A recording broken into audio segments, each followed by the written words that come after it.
మా యొక్క ఈ ఆలయంలో ఒక్కసారి మన కళ్ళారా చూద్దాము, ప్రభువును చూపించము, అది చూపించి మమ్మల్ని ఆనందపరచుము అని అందరూ కూడా ప్రార్థనాపూర్వకంగా ఉండండి. లోకాసు వార్త తీయండి. ఈయన ఈ లోకాసు వార్తలు ఉండి మాకు ఏం నేర్పుతాడు ఈయన అనుకోదు. దేవుడు నేర్పుతాడు, దేవుడు మాట్లాడతాడు. వాక్యము ఎప్పుడు కూడా కొత్తగానే ఉంటుంది, మనతో మాట్లాడుతూ ఉంటుంది. ఆ సమయంలో, ఆ సందర్భంలో ప్రియ సంగమా, మనం చూసుకున్నట్లయితే ఒక జకరియా, ఎలిజబెత్ మీకు అందరికీ తెలుసు. నేను కొన్ని ప్రశ్నలు వేశానంటే ఏదో నాకు వచ్చు మీకు రాదని కాదు, మన హృదయంలో గుర్తుండేలాగిన ఒక సబ్జెక్ట్గా నేను అడుగుతూ ఉంటాను. ఈ ఎలిజబెత్ జకరియా కనినటువంటి కుమారుని పేరు ఎవరు చెప్తారో చేస్తారు. 1, 2, 3. ఓకే, మీ అందరికీ తెలుసు. అందుకనే కనమవాళ్ళకి తెలియాలని నేను చెప్తున్నాను. మీరు నాకంటే జ్ఞానవంతులు, చక్కగా వాక్యం గుర్తున్న వాళ్ళు, కానీ కనమ వాళ్ళకి కూడా తెలియాలి. ఒకటి ప్రశ్న. రెండోది, యేసుక్రీస్తు ప్రభు వారు జననానికి వారు దగ్గరగా ఉన్నారా? అదే ఊళ్ళో ఉన్నారా? లేకపోతే ఆ యొక్క ఎలిజబెత్కి తర్వాత మరియకు ఏమైనా సంబంధం ఉన్నదా? తెలిసిన వారు చేయక్కర్లేదు. Very good. చూసారా, ఇది నాకు తెలుసని కాదు, నేను చదువుకుని తెలుసుకున్నాను కాబట్టి మీ అందరికీ చెప్పాలి. వాక్యంలో ఉన్న మాటలు నా మాటలు మాత్రం కలుసుమా? అయ్యగారు నాకు 40 నిమిషాలు టైం ఇచ్చారు. అమ్మ స్టార్ట్ చేశారు కదా, నువ్వు 40 నిమిషాలు సమయం ఇచ్చారు. మీ అందరికీ తెలియదని మాత్రం కాదు, గుర్తు ఉండదు. ఇలా చెప్పినట్లయితే మీకు గుర్తు ఉంటుంది. అంటే మరియకు ఎలిజబెత్కు ఒక సంబంధం ఉన్నది, ఒక బంధువురాలు. గుర్తుపెట్టుకుంటారా? స్తోత్రం చెప్పండి దేవునికి. మరి ఇంకొక ప్రశ్న, ఈ ప్రశ్నతోనే మనం వాక్యంలోకి వెళ్దాము, బాగా గుర్తుంటుంది. మరి ఎలిజబెత్ జకరియా గారు కనినటువంటి కుమారుడు, వాళ్ళకు కుమారుడు పుట్టాడు. మరి ఎన్ని సంవత్సరాల ముందు, లేకపోతే వెనుక యేసుక్రీస్తు వారి కంటే ముందు పుట్టాడో వెనక పుట్టాడో ఎవరికి చెప్పగలరా? 1, 2, 3. నేను మేము అడగట్లేదు, ఎత్తుకే సరిపోతుంది అంతే. అంటే సంఘంలో ఈ అవగాహన ఉన్నది. అంటే కొంతమందికి గుర్తు లేదు, సంవత్సరాలు కాదండి, నెలల పాటే. మరి యోహాను గారు ముందు పుట్టారా? యేసుక్రీస్తు వారి ముందు పుట్టారా? యోహాను గారు ముందు పుట్టారు. ఈ విషయాలు మనకు తెలియాలమ్మా. వాక్యము చిన్నతనం నుండి చాలా ధారాళంగా ఉంటున్నాం, కానీ యేసుక్రీస్తు వారి యొక్క జననంకి సంబంధించినటువంటి కొన్ని విషయాలు మనం గుర్తు చేసుకోవడానికి ఈ రోజు నేను ఇక్కడ నిలబడ్డాను. ఎందుకంటే ఎవరికైనా ధారాళంగా చెప్పగలగాలి, తెలియని వారుగా మనం బరువు పీసించుకునే వారిగా ఉండకూడదని ప్రేమతో మీ అందరినీ కూడా నేను ఈ యొక్క ప్రసంగంలోకి ఆహ్వానిస్తున్నాను. ఎందుకంటే దేవుడు మాట్లాడుతున్నాడు. ఎందుకో ఈ కొత్త సంవత్సరంలో మీకు ఈ నూతన విషయాలు తెలుసుకుని మీ హృదయంలో భద్రపరచుకోవడానికి అక్కడ కొన్ని విషయాలు, ఈ ప్రకటనలు లేకపోతే ఈ వాక్యాలు నేను అలా చూపించేది. అంత జ్ఞానవంతుడు కాదు నేను. బ్రదర్ కూడా తెలుసు నాకు, ఖతర్ దేశంలో మా టీసీఎఫ్ సంఘంలో చక్కటి పాటలు, ప్రత్యేక పాటలు పాడుతూ ఉండేవాడు. నేను ఖతర్ సంఘంలో 43 సంవత్సరాలు ఉన్నానండి. అయ్యగారిని కూడా ఎప్పుడు ప్రసంగం ఇవ్వండి అని నేను అడగను, అక్కడ కూడా ఎప్పుడు అడగను. మా బిషప్ గారు, ఓగురు బుల్లబ్బాయి గారు, నాగేశ్వరరావు గారు మీ రోజుకి నిలబడాలి అంటే అప్పుడు ప్రార్థన చేస్తాను. ప్రభు అన్నతో నీ ఏం మాట్లాడు ప్రభు, ఇంతమంది ఉన్నారు జనం, 500-600 మంది ఉంటారండి. దేవుడు బయలుపరుస్తాడు, దేవుని చిత్తమైతే. ప్రియ సంగమా, ఇప్పుడు మనం మాట్లాడుకున్న విషయాలు మీకు ఆ జవాబులు చెప్తాను, తప్పనిసరిగా చెప్తాను. ఈ విషయాలు మనం తెలుసుకున్నప్పుడు యేసుక్రీస్తు వారి జననం మన హృదయంలో గుర్తుండిపోతుంది. ఏదో క్రిస్మస్కి వెళ్ళాం, క్రిస్మస్ చేసుకున్నాం, దావీదు పురమున యేసుక్రీస్తు వారు పుట్టారంట, గొల్లలు వచ్చారంట, ఇదంతా మంచిదే. కానీ దీనికి ముందు జరిగినటువంటి విషయాలు ఇవన్నీ కూడా నేను చెప్పేమిటి, ఇటువన్నిటికీ కంటే ముందు జరిగిన విషయాలు మరి లోకాసు వార్త 1వ అధ్యాయంలో చక్కగా ఉంటాయి. ఇప్పుడు చాలా చదువుకుందరు కానీ ఇంటికి వెళ్ళిన తర్వాత వాక్యం ఎలా ధ్యానించాలంటే అయ్యగారు చెప్పిన తర్వాత ఆయన గొంతుకు బాగోలేదు. పోయిన వారం కూడా నన్నే మరి ప్రభువుల సంస్కారం యొక్క పాఠం చదవమన్నారు. ఇదంతా కూడా దేవుని యొక్క నిర్ణయము. ఆయన నీరసంగా ఉన్నాడని కాదు. ఆ యొక్క గొప్ప ధన్యత మనకి ఇచ్చాడంటే దేవుడు ఆయనలో ఉండి ప్రేరేపించినటువంటి విషయం. మొదటి వారం ప్రభువుల సంస్కారంలో పరిశుద్ధ వాక్యాన్ని చదవటానికి కానీ, మరి ఇదిగో దేవుని వాక్యాన్ని మరి ఈ రెండో వారంలో యేసుక్రీస్తు ప్రభువాన్ని ఇంకా మనము ఆరాధించుకుంటానికి, స్తుతించుకుంటానికి, ఆయన గురించి ఆయన తెలుసుకుంటమే మహాభాగ్యం. ఆయన తెలుసుకుంటమే మహాభాగ్యం. ప్రియమైనటువంటి సంగమా, చూడండి, ఇప్పుడు మన వాక్యంలోనికి వెళ్దాం. అయితే ఇక్కడ నేను విషయం చెప్తాను కొంతమంది తెలియనటువంటి వారికి. యోహాను గారు ముందు పుట్టారు. యేసుక్రీస్తు ప్రభు వారు అదే సంవత్సరంలో మరి యేసుక్రీస్తు యోహాను పుట్టిన తర్వాత యేసుక్రీస్తు వారు జన్మించారు. ఇది గుర్తుపెట్టుకుంటారా? ఇది మనకు కావలసినటువంటి అవసరం. ఎక్కడైనా మనం తప్పు చెప్పినా లేకపోతే ఏదైనా మాట్లాడినా మనం మాట్లాడాలి. చాలా మందికి దేవుని వాక్యమును ప్రకటించాలి. యోహాను గారు కూడా యేసుక్రీస్తు ప్రభువారి యొక్క పరిచర్య కొరకు ఆయన మరి పుట్టి ఉన్నారని దేవుడు ఆయన అభిషేకించి మరి జకరయ్య మరి ఎలిజబెత్ ఇచ్చినటువంటి సంతానము ఏ వయసులో ఇచ్చాడో తెలుసండి? ఏ వయసులో ఇచ్చాడో తెలుసా? ఇది గుర్తుపెట్టుకోవాలి. ఓన్లీ కేవలం అబ్రహాము శారాలకు మాత్రమే కాదు, వీరికి కూడా గుర్తుపెట్టుకోండి. బాగా గుర్తుంటుంది. ఎట్లా? వారికి కూడా ముసలితనంలో దేవుడు ఆశీర్వదించాడు. దేవుడు పిల్లలు కనడానికి వీలు లేని టైంలో దేవదూత గాబ్రియేలు దూత, అక్కడ చదవనమ్మ చూడండి వాక్యం. గాబ్రియేలు దూత జకరయ్య ప్రార్థించుచుండగా, ఎన్నో వచనమ్మా చెప్పమ్మా? 1వ అధ్యాయం అమ్మా 10వ వచనం తిండమ్మా అందరూ కూడా. 13వ వచనం రాసుకొని ఇంటికి వెళ్ళిన తర్వాత ఈ అధ్యాయం అంతా కూడా చక్కగా ధ్యానించండి. అప్పుడు లూకా సువార్తలో పిల్లలు చెప్పిన ప్రవచనాలు కానీ ఇవన్నీ మనకు అక్కడ సరిగ్గా సరిపోతాయి. ఈ యొక్క 1వ అధ్యాయం అంతటిని కూడా చాలా శ్రద్ధగా 4-5 సార్లు చదివామంటే లూకా సువార్తలో ఉన్నటువంటి 2వ అధ్యాయంలో యేసుక్రీస్తు వారి యొక్క జననము గురించి ఇంకా ఎక్కువ తెలుసుకుంటాం. ఇంకా పైనుంచి చదవమ్మా 6వ వచనం నుండి, సరే 12వ వచనం నుండి. జకర్యా అతను చూచి తొందరపడి భయపడిన వాడాయను. ఇంకా పైనుంచి చదవమ్మా 10వ అధ్యాయం 10వ వచనం. ధూప సమయమందు ప్రజలు సమూహమంతయు వెలుపుల ప్రార్థన చేయుచుండగా ప్రభువు దూత ధూప వేదిక కుడివైపున నిలిచి అతనికి కనబడగా. ఇక్కడ మనం ఒకటి చూడాలి. ఎప్పుడు కూడా ప్రభువు పరిశుద్ధుడు. ప్రతి ఉత్తమమైనది, ప్రతి పవిత్రమైనది మన దేవుడే. ఏంటి? ప్రతి పవిత్రమైనది, ప్రతి ఉత్తమమైనది, ప్రతి మంచి మాట మన ప్రభువుది. ఎందుకు చెప్తున్నాను గమనించుకోవాలి. మనం ఒకవేళ మనం ఏదైనా బలి ఇవ్వాలనుకుంటున్నాం అనుకో, లేకపోతే దేవునికి అది ఆ రోజుల్లో బలి ఇచ్చేవారు. బలి ఇచ్చేది కూడా పవిత్రమైనది, మచ్చలేనిది, డాగులేనిది అర్పించాలి. ఆ రోజుల్లో పాత నిబంధనలో. ప్రియమైనటువంటి మన ప్రభువు నూతన నిబంధనలో కూడా యేసుక్రీస్తు ప్రభు వారు వచ్చి ఎటువంటి మచ్చ, డాగు, కలంకము లేకుండా దేవునికి సమర్పించుకున్నాడు. దేవునికి స్తోత్రం చెప్తామా? హల్లెలూయా.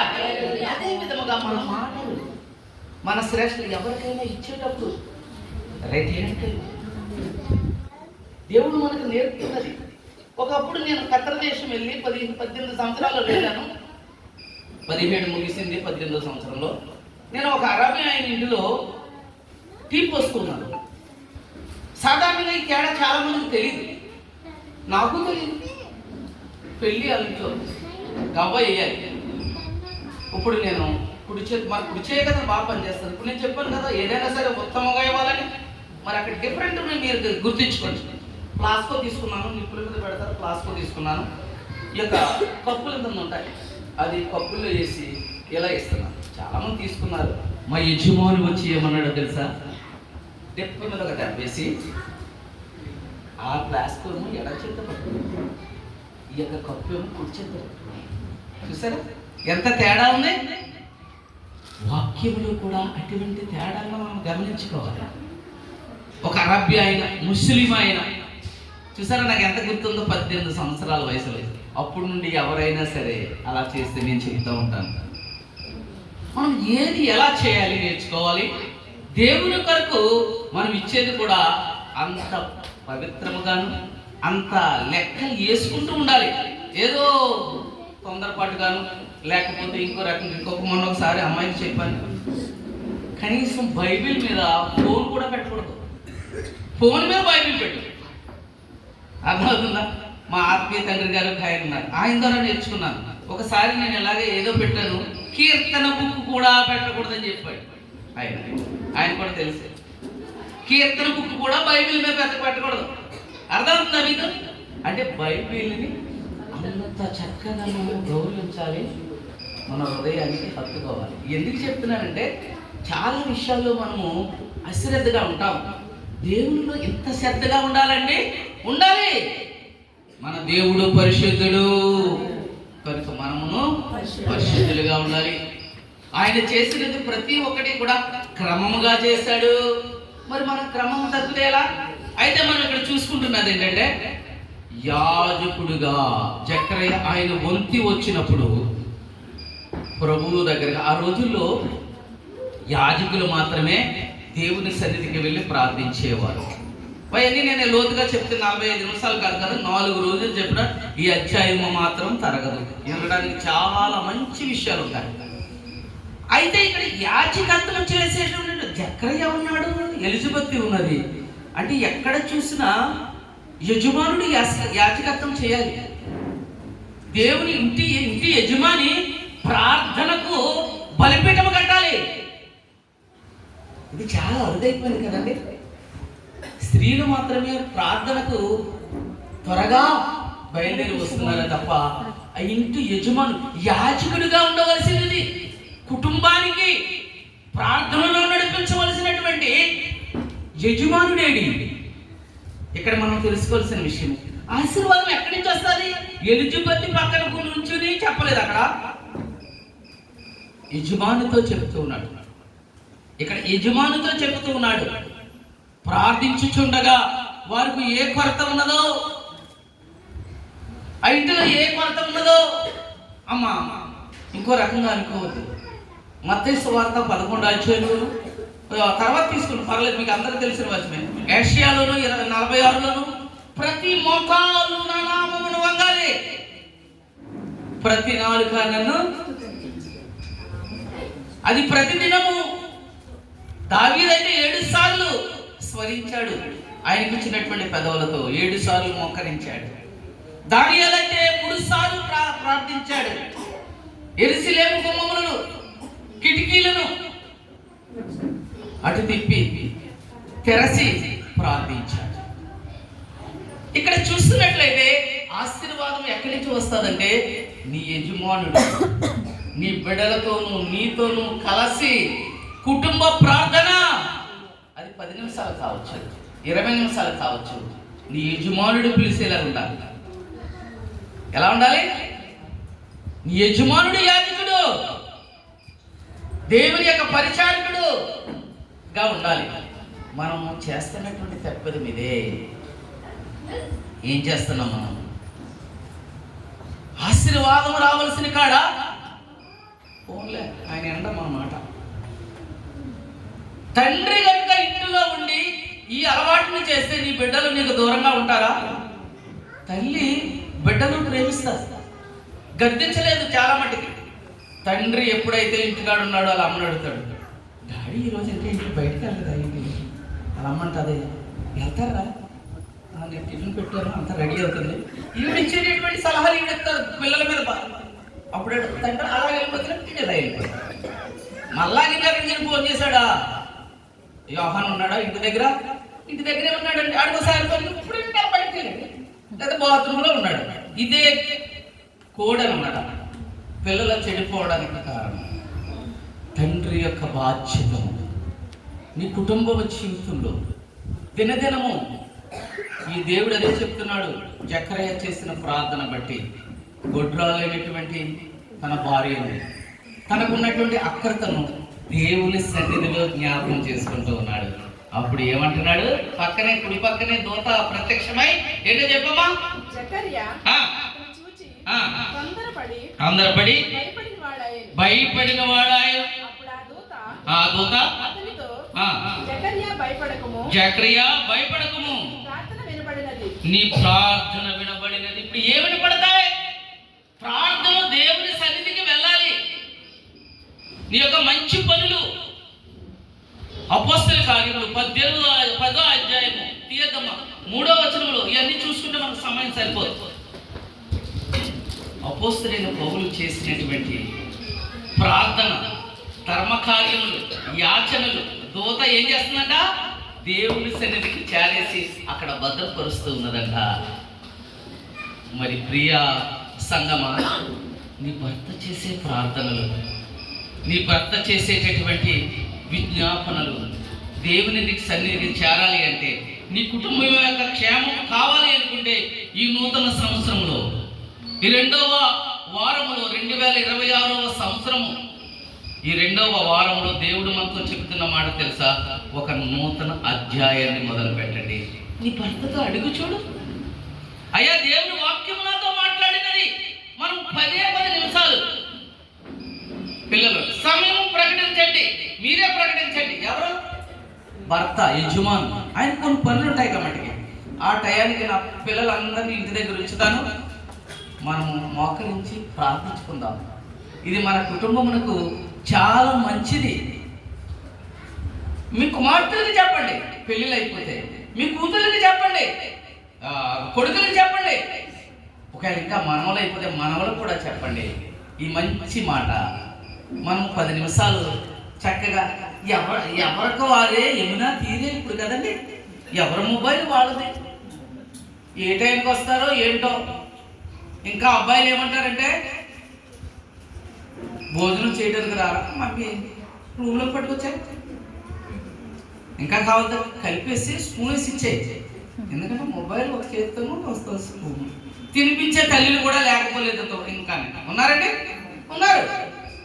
అది కాదు, అవన్నీ మంచిదే చేస్తున్నారు కదా. మరి అసలైనది, విలువైనది మనం ఎందుకని చేయట్లేదు? మన బిడ్డల కొరకు మనము విలువైనది, వారి భవిష్యత్తుకు మంచిదైనది మనం ఎందుకని నేర్పడం లేదు? భర్తను ఎక్కడెక్కడ వదిలేస్తా ఉన్నారా? పోనీ ఇంటికాడ లేకపోతే గొడవలు జరుపుతున్నారా? వద్దమ్మా, అలా వద్దు. నీ భర్తను ఆహ్వానించండి. 2026 సంవత్సరంలో జకర్యా చేసినటువంటి ప్రార్థన, అయ్యో మన ఇంటిలో ఇన్ని సంవత్సరాలు అయిపోయింది, ఆశీర్వాదం లేదు, మనశ్శాంతి లేదు. రావాలి అంటే మీరు మాతో కలిసి ప్రార్థన చేయాలి. యజమానిగా దేవుడు మీకు ఇచ్చినటువంటి అధికారం అని చెప్పాలి. అది గొప్ప పవిత్రత అని చెప్పాలి. మీరుంటేనే ఈ కుటుంబమునకు దేవుడు ఆశీర్వాదంలో వస్తాడు. నేను మీ కూతురు చేస్తాను, కానీ మీరుంటేనే అది సంపూర్ణమవుతుంది, దేవుని ఆనందిస్తాడు అని చెప్తారా? అందరూ చెప్తారా? దేవుని స్తోత్రం చెప్పండి. హల్లెలూయా. ఇదేంటంటే బాబు, మీరు గొప్ప బాధ్యత పెట్టేశారు 2026 సంవత్సరంలో. ఇది బాధ్యత కదమ్మా, ఇది మీ కుటుంబమునకు ఆశీర్వాదం. ఆ విధంగా ప్రార్థించిన తర్వాత మరి మనం చెప్పుకున్న విషయాలు ముందు చెప్పాను కదా. ఎలిజబెత్ గర్భం దాల్చింది. గర్భం దాల్చిన తర్వాత చిన్న పిల్లల కొరకు చెప్తాను, గర్భిణీ స్త్రీలు కానీ చిన్న పిల్లలు పెంచుతున్నటువంటి కానీ ఒక గొప్ప సూత్రం చెప్తాను. నేను గొప్పవాడిని కానీ చెప్తుంటా. దేవుడి వాక్యంలో దేవుడు బయలుపరిచిన మాట గొప్ప సూత్రమే ఇది. మీరు వినాలి, సరిగ్గా వినాలి. ఎవరు కూడా మీ ఆలోచనలు ఎటు అటు పోనివ్వకండి. ఎలిజబెత్ గర్భంతో ఉన్నది, యోధా దేశంలో ఉన్నది. మనం చదువుకున్నాం కదా. యోధా దేశంలో ఉన్నటువంటి గలిలయలోని ఎక్కడి నుంచి ఎక్కడికి వెళ్ళినామా? ఎక్కడికి వెళ్ళారు యేసుక్రీస్తు వారు జన్మించడానికి? అమ్మా, నజరేతునకు. ఇది ఒక గ్రామం. మళ్ళీ ఎలిజబెత్ ఉన్నది అక్కడే యోధాలోనే. కొన్ని గ్రామాలు ఉన్నాయి. ఒక గ్రామంలో కొండ సీమలలో ఉన్నది ఎవరో ఎలిజబెత్. కొండలు, రాళ్ళు, రప్పలు. ఎప్పుడైనా మీరు యూట్యూబ్లో చూసే ఉంటారు, ఈ యాత్రికులు షూట్ చేసి పంపుతూ ఉంటారు. ఇరాన్ అని, ఇజ్రాయిల్ అని, ఇవన్నీ కూడా. అదంతా కూడా ఎడారి ప్రాంతం, దారులు ఉండవు, టెంటలు వేసుకునేవారు. ఆలోచన చేస్తున్నారా మీరు? ఆ మానిటర్ మీద మీరు చూడాలి. అలాంటి ఊరిలోకి ఎప్పుడైతే మనకు యేసయ్య ఏ విధంగా అయితే దేవదూత వచ్చి మరి దూత వచ్చి మరి నువ్వు పరిశుద్ధాత్మ చేత గర్భము దాలుస్తావని చెప్పినప్పుడు అదంతా జరిగేసరికి ఆవిడ ఒక గొప్ప సంతోషమైన ఆ సంభాషణ అంతా మనకు తెలుసు. మరియా ఏం చేసిందంట తెలుసా? ఎలిజబెత్ ఉన్నటువంటి ఊరికి తన బంధువు కదా, బంధువులు చెప్పుకోవాలనుకుంటాం కదండి. అమ్మకి చెప్పుకోవాలనుకుంటాం, అమ్మ ఒకవేళ లేకపోతే అక్కకి చెప్పుకోవాలనుకున్నాం, అక్క లేకపోతే బంధువులైనటువంటి ప్రేమించేటువంటి వారికి ఒక సంతోషమైనటువంటి వార్త వచ్చినప్పుడు వాళ్ళ చెవిలో చెప్పాలని ఎంతో ఆతృత పడతాం. ఉత్తరం రాసేవాళ్ళం అప్పుడు. ఇప్పుడైతే మొబైల్ అందరికీ వెళ్ళిపోతుంది. ఆ రోజున మరియా అప్పటికి మరి 6 నెలలు ఎలిజబెత్ మరి 6 నెలలు గర్భము దాల్చినది. అంటే మీ ఆ స్త్రీలకు అందరికీ తెలుసు, 6 నెలలు అయ్యేసరికి లోపల ఉన్న శిశువు ఏ విధంగా ఉంటుందో మీరే చెప్పాలి, నాకంటే ఎక్కువ మీకు తెలుసు. అన్ని అవయవాలు తయారవుతాయి. వినికుడు కూడా ఉంటుందంట. తెలుసా మీకు విషయం? వినికిడు కూడా సైన్స్ ప్రకారంగా నేను చెప్తూ ఉన్నాను. వినికిడు కూడా ఉంటుందంట. కొంతమంది సరదాగా చెవి దగ్గర పెట్టి రే మీ డాడీ నేనా ఏదో చక్కగా ఆనందమైన మాటలు మాట్లాడుతున్నాను. నిజముగా వింటారండి వాళ్ళు. నేను ఇదే చెప్పబోతున్నాను, ఈ గొప్ప రహస్యాన్ని. పిల్లల కడుపులో ఉన్నప్పుడు వింటారు. కడుపులో ఉన్నప్పుడు మనం మాట్లాడుకునే ప్రతి మాట కూడా ఆ అవయవాలన్నీ హార్ట్ బీటింగ్ అంటారు. ఏమంటారు? హార్ట్ బీటింగ్ లేదంట. అంటే హార్ట్ బీటింగ్ ఉంటే ఆ వ్యక్తికి వినపడుతుంది కదా, స్పర్శ ఉంటుంది కదా, గుర్తించాలి. ఉంటుందా ఉండదమ్మా? ఒక్కొక్కసారి గర్భిణిస్తున్న తల్లి ఆ 9 మాసాలు ఆ బిడ్డను మోస్తూ అమ్మతో చెప్తుంది, లేదా వాళ్ళ అక్కతో చెప్తుంది, ఏంటో ఇవాళ నా బిడ్డ చల్లగా లేడు, నన్ను తన్నట్లేదు కడుపులో కదమ్మా. అందరికీ ఉన్న విషయమే కదా. నిరుత్సాహపడిపోతారు. ఎందుకని? ఒకవేళ నువ్వు తీసుకున్నటువంటి ఆహారంలో కానీ లేకపోతే ఏదైనా నీకు అనుమానం వచ్చేస్తుంది. తల్లి యొక్క ఆ యొక్క త్యాగం. ఇక్కడ మనం చూస్తున్నది 6 నెలలు శిశువు కడుపులో ఉంది. అక్కడ మీరు రెడీగా తీయాలమ్మ వాక్యం. మరియా ఎలిజబెత్ దగ్గరికి వెళ్ళింది. ఎవరో బంధువు, అది కూడా చదువుమా. బంధువు అయినటువంటి ఎలిజబెత్ దగ్గరికి ఈ గొప్ప సువార్త, ఈ ఒక్క దేవుడు ఇచ్చినటువంటి ఈ మాటలు చెప్పాలని ఎంతో ఆత్రుతతో ఆ కొండలలో ఆ రాళ్లలో నడుచుకుంటూ ఎంత దూరం నడిచిందో నాకు తెలియదు, కానీ అది మనం అది కొంచెం ఆ ఊరి ఎక్కడనేది ఈసారి నేను గూగుల్లో కానీ లేదంటే ఒక డిక్షనరీలో కానీ నేను చర్చిస్తాను. ఎంత దూరం నడిచిందో తెలియదు, కానీ ఎంతో ఆనందంతో నడుచుకుంటూ ఎలిజబెత్ దగ్గరికి వెళ్ళేసరికి యోహాను గారు ఎక్కడున్నారు? ఎలిజబెత్ యొక్క గర్భములో 6 నెలలు శిశువుగా ఉన్నాడు. మరి మీరు చెప్పినటువంటి మాట కరెక్టో కాదు ఇప్పుడు మీరు చెప్పాలి. అందుకనే గర్భిణితో ఉన్నటువంటి స్త్రీలు చక్కగా ఏది కుంకుమ పువ్వు తాగుతారు, రంగు రావాలని, ఆరోగ్యంగా ఉండాలని అందరూ చెప్తారు. అమ్మ గర్భిణితో ఉన్నావు కదా, అది తినొద్దు, ఇది తినొద్దు, ఎక్కువ ప్రయాణాలు చేయొద్దు అని చెప్తూ ఉంటారు. కానీ నీ కుమారుడు అన్నీ వింటూ ఉన్నాడు అని ఎవరైనా చెప్పిన మాట విన్నారా? తక్కువ, బహు తక్కువ. నీ కుమారుడు మనం మాట్లాడుకునే మాటలు, భార్యాభర్తలు ఏమి సంభాషించుకుంటూ ఉన్నారో, మన యొక్క మాటలు ప్రజలతో ఎలా ఉన్నాయి. వాళ్ళకి పని ఉందండి, కడుపులో చక్కగా హెచ్చగా హాయిగా ఉంటారు. మా అమ్మ ఏం చేస్తుంది, ఏం మాట్లాడుతుంది, చక్కగా ఏంటంటే అలా చదువుకుని ఎలాగా చదువుకుని చేవాల పెట్టి తింటా ఉంటాడు. దేవునికి స్తోత్రం. ఎంత గొప్పదని. ఇప్పుడు వేరేది అందులో అక్కడ ఉన్నప్పుడే, అమ్మ కడుపులో ఉన్నప్పుడే చక్కగా చక్కగా నేర్చుకునే విషయాలు, అమ్మ మాట వినడానికి, తండ్రి మాట వినడానికి ఆతృతగా శిశువు తయారైన తర్వాత 6 నెలల తర్వాత వింటూ ఉంటాడు. మరి దీన్ని బట్టి మనం ఏం చేయాలి? ఇంకా పెళ్ళైనటువంటి అమ్మాయిలు ఉన్నారు, ఇంకా అబ్బాయిలు ఉన్నారు, మీరందరూ కూడా గమనించండి. ఒక ప్లాన్ కావాలి. నీ బిడ్డను పెంచడానికి బయటికి వచ్చిన తర్వాత ఏం బట్టలు వేసుకోవాలో చూస్తామే తప్ప లోపల ఉండగానే జరిగేటటువంటి ఒక క్రియ. హిందూగా నేను ఉన్నప్పుడు నేను ఒక స్టోరీ అన్నాను. కురుక్షేత్రానికి యుద్ధానికి వెళ్ళినప్పుడు వాళ్ళ అమ్మ కడుపులో ఉండి, అర్జునుడే కదా అయ్యారు, అర్జునుడేనా కరుడు కాదు అభిమన్యుడా, వాళ్ళ అమ్మ కడుపులో ఉన్నప్పుడు తండ్రి బతికున్నాడు.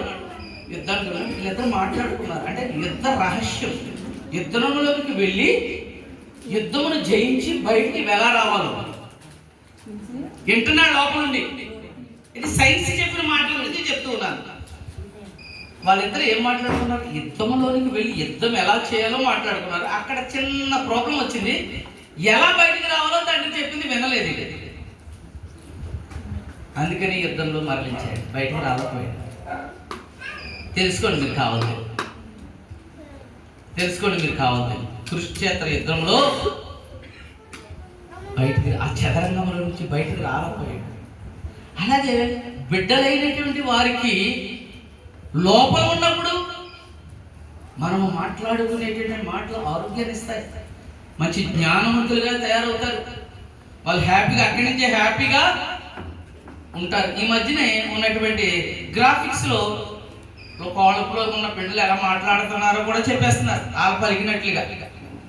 కాదు ఇది నేను ఈ టెక్నాలజీ లేనప్పుడు యోహాను గారు గర్భంలోను ఎప్పుడైతే మరియా తన బంధువురాలైనటువంటి ఆ యొక్క ఎలిజబెత్ దగ్గరికి ఈ వార్త చెప్పడానికి సంతోషంగా వెళ్ళి తనకి వినిపించేసరికి ఏం చేసింది? ఆ మాట చదవమ్మా యోహాను గారు.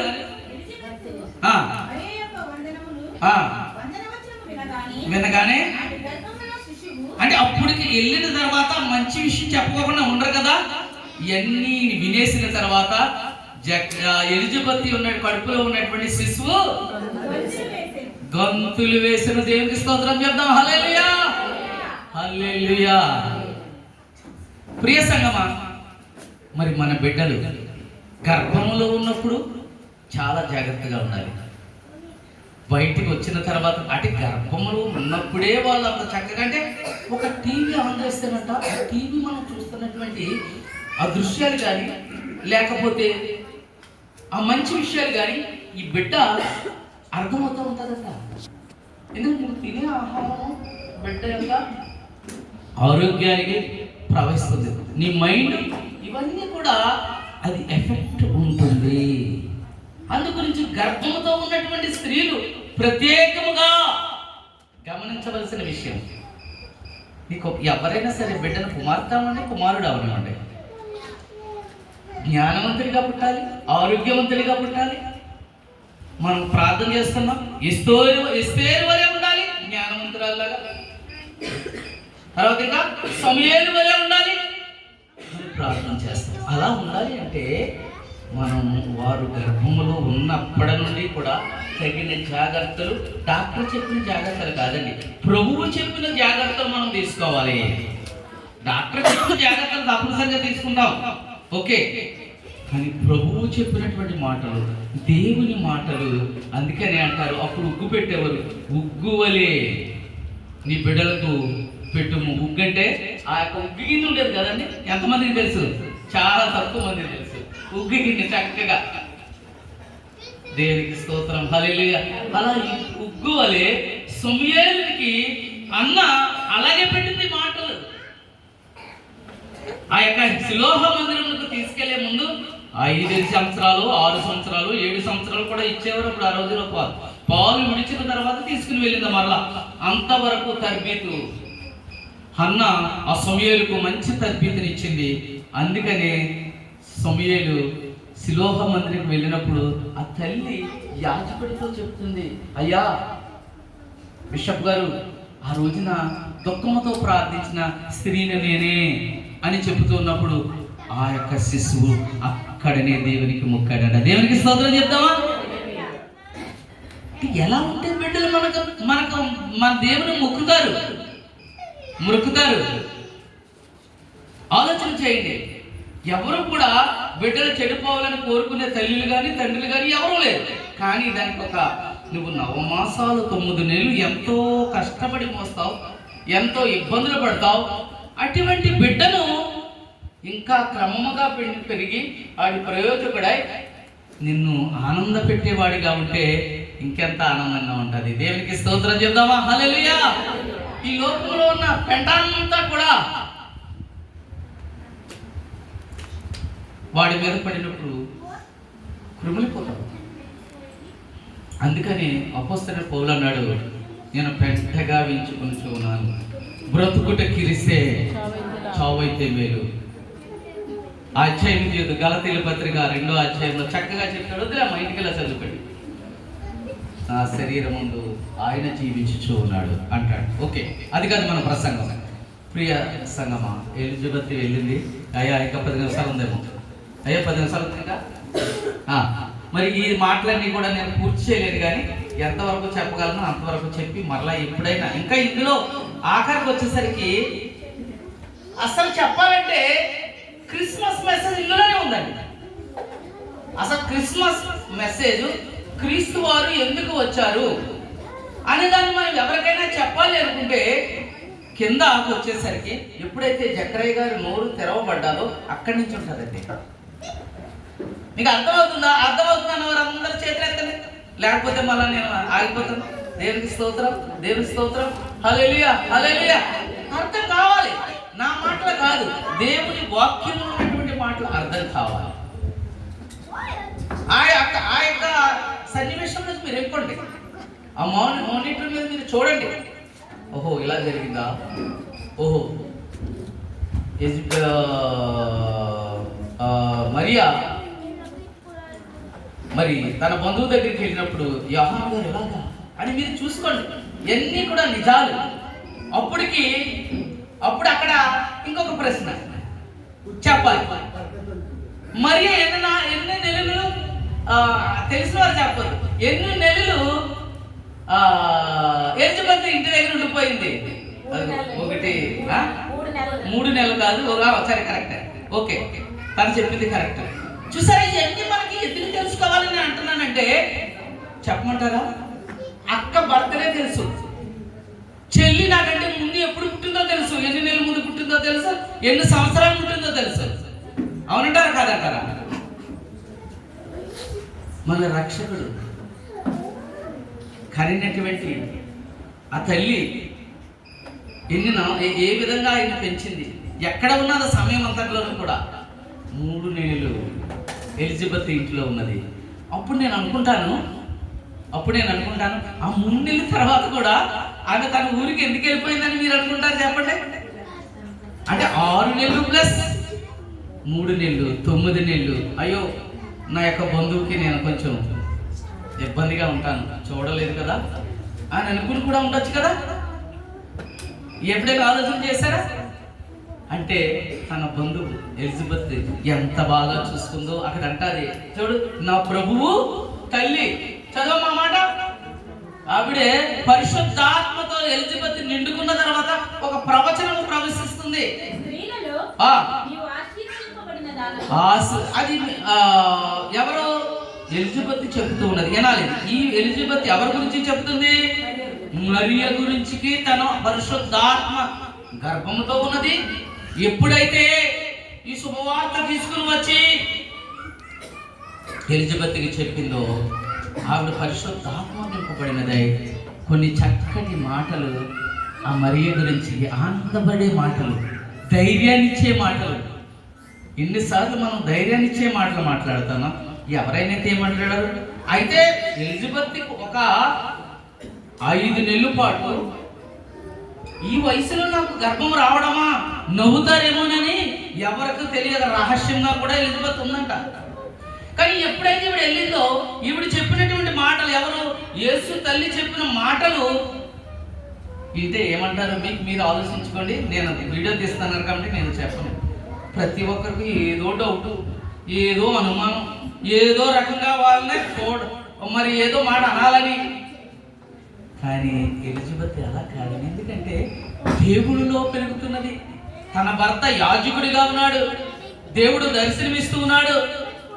తన పరిశుద్ధాత్మతో నింపబడి ఆ యొక్క మరియకు ధైర్యం చెప్పడానికి ఇది నిజము అని ఎలిజబెత్ నమ్మిందండి. నమ్మినప్పుడు పరిశుద్ధాత్మ తన మీదకి వచ్చినప్పుడు కొన్ని రహస్యాలు చెబుతున్నది. ఇంటికి వెళ్ళిన తర్వాత చదువుకోండి. ఇప్పుడు చదవడానికి టైం లేదు, అయిపోయింది. ఇంకొక 10 నిమిషాలు, 5 నిమిషాలు. ప్రియ సంగమా, ఇవన్నీ కూడా గుర్తుపెట్టుకోండి. నేను చెప్పినటువంటి మాటలు, నేను పెద్ద ప్రసంగకుడు కాదు, నేను పెద్ద పాస్టర్ని కాదు, కానీ దేవుడు నాకు ఇచ్చినటువంటి మాటలు మీకు తెలియజేస్తున్నాను. మరొకసారి దేవుడు ఈ లోకంలోకి ఎందుకు వచ్చాడో కింద వచనాల్లో మనం ధ్యానించుకుందాం. కానీ ఇప్పుడు మాత్రం నేను చెప్పేది ఏంటంటే ప్రార్థన. మొదటిది ఏంటి? ప్రార్థన చేయించున్నప్పుడు నీ అక్కరతను తీరుస్తాడు. అది కేవలము స్త్రీలు మాత్రమే కాదు, నీ యజమానుడు నీతో ఉండాలి, నీ బిడ్డలు నీతో ఉండాలి. అర్థమవుతుందండి? మనం ఎక్కడ మిస్టేక్ అయిపోతున్నాం. ఇదిగో ఇప్పుడు నేను నా భార్యను పొగడలేదు, కానీ నా భార్య ఇప్పుడు ఫ్లైట్లో ఉన్నది. డాలస్ నుంచి 15 గంటలు ఆ ఫ్లైట్ లోపలే ఉంటుంది. ఇప్పుడు ఫ్లైట్ ఇంకో గంట ముందు ఎక్కింది ఫ్లైట్, కథల్లో దిగుతుంది. తన యొక్క ప్రార్థన నేను పొగడటం లేదు. తన హిందూ సాంప్రదాయంలోనే వచ్చింది.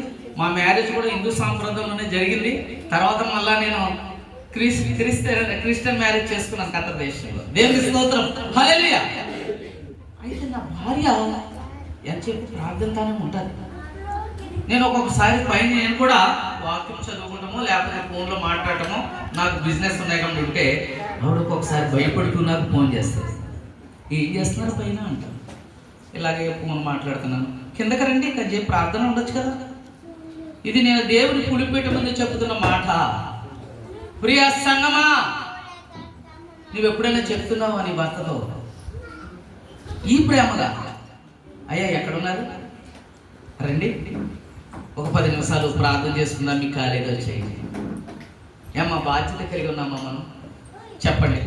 నేను అంతమంది చెప్తూ ఉంటాను కదా, మనం చేసినటువంటి మనం సంపాదించుకున్నదంతా కూడా ఆ చిల్లిని కట్టేయకపోతే రేషన్ బండి దగ్గరికి వెళ్ళి రేషన్ ఇంటికి వచ్చేసరికి ఏమవుతుంది? ఖాళీ అయిపోతుంది. ఆలోచన చేయండి, ఎక్కడ మనము ఏ విధంగా అంటుంది. అప్పుడు నేను ఏం చేస్తానంటే తొందరగా ఆవిడ 7 గంటలకు కూర్చుంటుంది టీవీ దగ్గర. స్టీఫెన్ పౌల్ గారి యొక్క ప్రార్థనలో కూర్చుంటూ పిలిచినప్పుడు నేను వెంటనే 9 గంటలకు భోంచేయటానికో 8:30కి వెళ్తాను నేను. కానీ తన యొక్క ధర్మం చొప్పున తన యొక్క బాధ్యతలను మర్చిపోదండి. ఇంట్లో పనివారు ఉన్నారని కానీ ఇదని కానీ కాదు. నేను అందుకే లేట్గా వెళ్ళినప్పుడు వెళ్తాను, కూర్చున్న తర్వాత భోజనం చేస్తాను.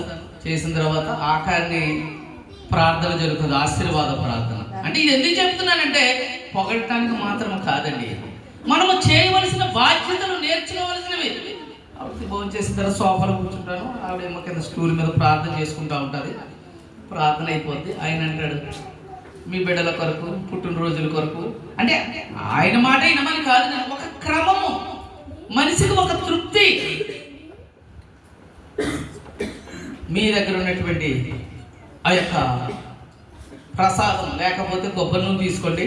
మీరు నా దగ్గరికి రాలేని మట్టికి మీ బిడ్డల కొరకు ప్రార్థిస్తున్నాను అని ఆ ఆయిల్ తీసుకుని ప్రార్థిస్తూ ఉంటే స్త్రీలు అనేటువంటి వారికి అటువంటి నిమ్మత్తగలటువంటి మనసు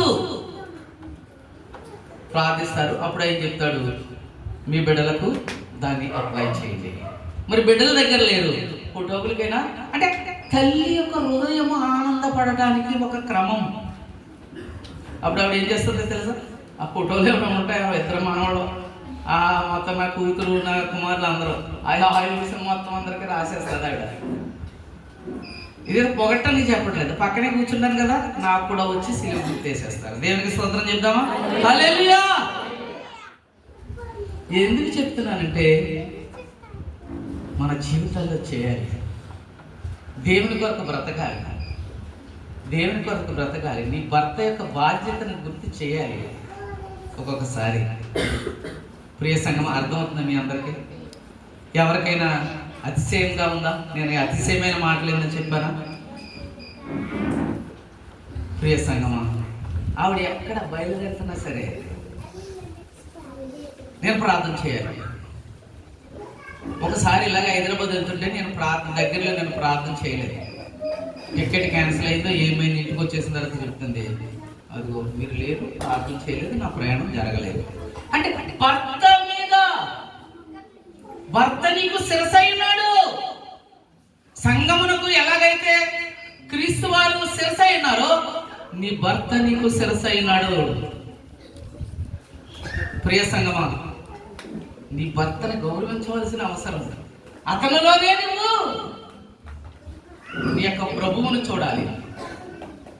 నేను ఖచ్చితంగా చెప్తున్నాను, నీ యజమానిలో అతని విశ్వాస జీవితాన్ని బట్టి. ఎలిజబెత్ అలాగే చూసుకుందండి. ఎలిజబెత్ అలాగే చూసుకుంది. దేవుడు చెప్పిన మాట ప్రకారంగా తన కూడా అంగీకరించింది. ఒకవేళ అవమానం కలుగుతుందేమోనని కొంత స్త్రీలకు కొంచెము అవమానంగా ఫీల్ అవుతూ ఉంటారు ఒక్కొక్క విషయంలో. ఒక 5 నెలలు బయటికి రాలుకుంటాను అంటే తన భర్త యొక్క మాట చొప్పున, తన యొక్క భర్త కొరకు 5 నెలలు కాదు కదా, 1 గంట కూడా ఆగే స్త్రీలు లేరు. ఇప్పుడు సెంటర్కి వెళ్ళొద్దంటే ఇది బైక్ కొన్నాడు కదా, నాకు బాధ్యత ఉండదు, నా భార్యను తీసుకెళ్ళవలసిన పని తీసుకురావాల్సిన పని ఉండదని ఒక బైక్ కొని పెట్టాడు కదా. అంటే మీ అమ్మల్ని ఎవరైనా అలాగే అంటలేదు, మీరు కాదు, కొంతమందిని. ప్రియ సంగమా, భర్త మాటకు లోబడాలని దేవుడు చెప్తున్నాడు. మరి ఇక్కడ ఎలిజబెత్ నేర్చుకున్న విషయాన్ని కూడా చెప్తుంది. సంగమా, మరి సమయం అయిపోయింది, ఇంకా 2 నిమిషాలు ముగిస్తున్నాను. కనుమ స్టోరీ అంతా కూడా మీకు చాలా కంటికి కట్టినట్లుగా జీవిస్తాను. యేసు క్రీస్తు ప్రభు వారి యొక్క జననం ఎలా జరిగింది, అంతవరకు జకరియా గారి నోరు ఎందుకు మూయబడ్డది, తెరిచిన తర్వాత ఆయన ఏం చేశాడు, ఇవన్నీ కూడా మనం నేర్చుకుందాం. దేవుని వాక్యాన్ని చుంటే తేనెల కంటే మధురమైన వాక్యాన్ని అంతకంటే తీగానే మనం భుజిందాం. అంతే తప్ప చేదుగా కాదు. ఎక్కువైతే చేదు అవుతుంది. అందుకే నేను ముగించేస్తున్నాను, అదంతా నేను చెప్పలేను. ప్రియ సంగమా, ఇక్కడ మనం 3 విషయాలు జ్ఞాపకం చేసుకుంటాం. 1, యజమానుడు ఉండవలసిన ప్లేసులో యజమానుడు లేకపోతే ఆ కుటుంబానికి ఆశీర్వాదము రాదు. ఇది ఖచ్చితంగా నేను చెప్తున్నాను. స్త్రీల యొక్క బాధ్యత, స్త్రీలు చేయకపోతే బిడ్డల మీద ఆశీర్వాదం రాదు. మీరేదో పై ప్రేమ చూపించి వారికి కావలసినటువంటివి వసతులు మీరు ఇచ్చినంత రాని వారు ప్రయోజకులు అవుతారని మాత్రం మీరు అనుకోవద్దు. ప్రియ సంగమా, నేను క్రైస్తవ మాటలు, దేవునికి విశ్వమైన మాటలు చెప్తాను. కొన్నిసార్లు సమాజంలో నేను వెళ్తాను, అక్కడ కూడా కొన్ని మాటలు చెప్తూ ఉంటాను.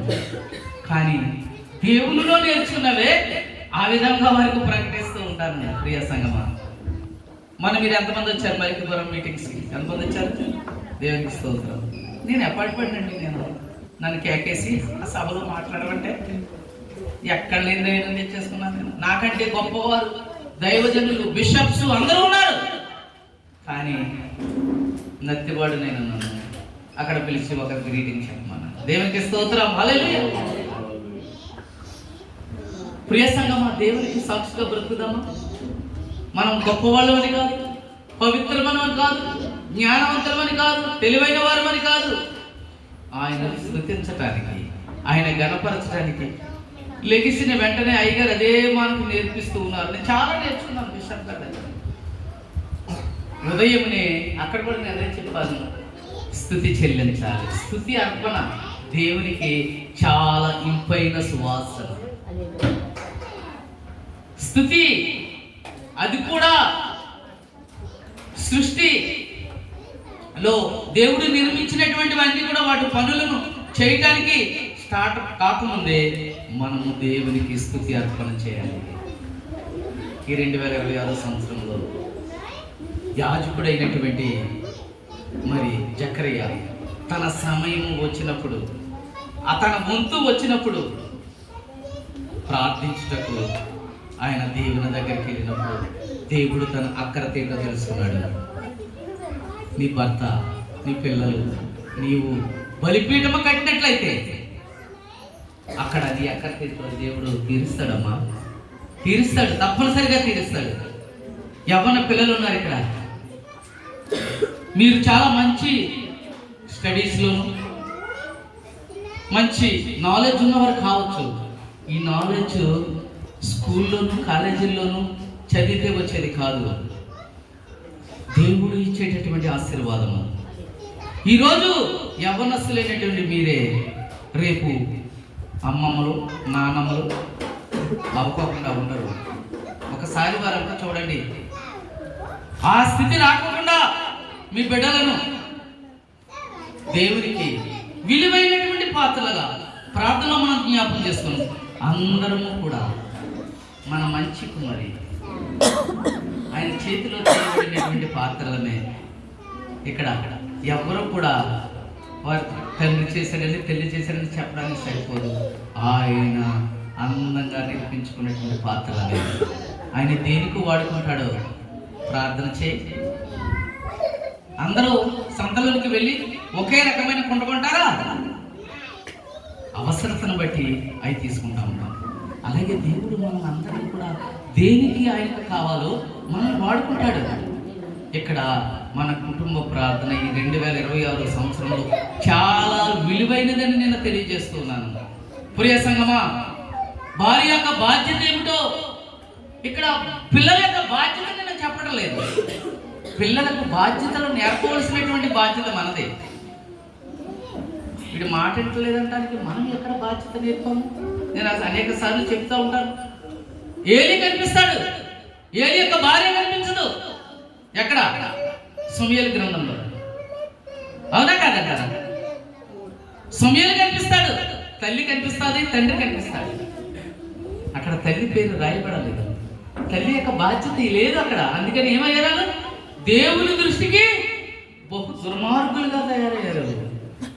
చదువుకోని వచనాలన్నీ వాక్యాలను చదువుకోమని మీ అందరికీ తెలియజేస్తూ మనం ఎక్కడ ముగిస్తూ ఉన్నాము?